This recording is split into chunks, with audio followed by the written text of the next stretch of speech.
ఇలా మేము అనుకోకుండా పేషెంట్ కానీ మనుషులు కానీ హాస్పిటల్కి వచ్చి ఇంటి వెళ్ళిపోయి కింద పడిపోయి 4 ఫుల్ 5 రోజులు పడిపోయి చనిపోతే పరిస్థితి అర్ధ గంట అయితే ఒక యజమాని సంబంధించిన ఒక్క రాలే. అదృష్టం మంచి మాకేం కాలేదు. మేము ఏంటంటే ఇలాంటి ప్రైవేట్ హాస్పిటల్ ఏదైతే చైర్మన్ జిల్లాలో ఈ సౌకర్యాలు కరెక్ట్ లేకుండా రెసిడెన్స్ డాక్టర్లు పెట్టకుండా బయటి డాక్టర్లు పిలిపించి ట్రీట్మెంట్లు ఇప్పించుకుంటే అప్పటిదప్పుడే పిలిపించి ట్రీట్మెంట్లు ఇప్పించే హాస్పిటల్ మీద చర్య తీసుకోవాలి. కంప్లీట్ చేస్తాం. ఇంకా రాతపురం కంప్లీట్ చేస్తున్నారు. మా పిఏ మా సాయం చేస్తున్నారు. దాని ఏదైతే ప్రైవేట్ హాస్పిటల్స్ లో కూడా కరీంనగర్లో అక్రమమైన ప్రైవేట్ హాస్పిటల్స్ గ్రామీణ ప్రాంతంలో ఆర్ఎంపీ డాక్టర్లతో సంబంధాలు పెట్టుకున్నాడు.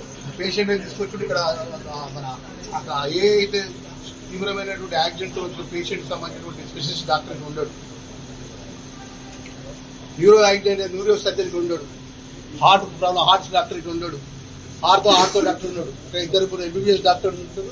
బయట నుంచి స్పెషలిస్టులు నడిపిస్తారు హాస్పిటల్ నడిపించి మరి అత్యంత ప్రమాదంగా లిఫ్ట్ ఉన్నప్పుడు చెప్పాలి. ఈసారి లిఫ్ట్ ఎక్కద్దు, ప్రమాదం ఉంటుందని చెప్తే మేము నడుచుకుంటే ఎక్కినాం. థియేటర్లో పేషెంట్ ఉన్నాడు, మనం వాపస్ వచ్చినాం. మీరే కదా మా ఎంబడి మీరు కూడా వచ్చింది కదా.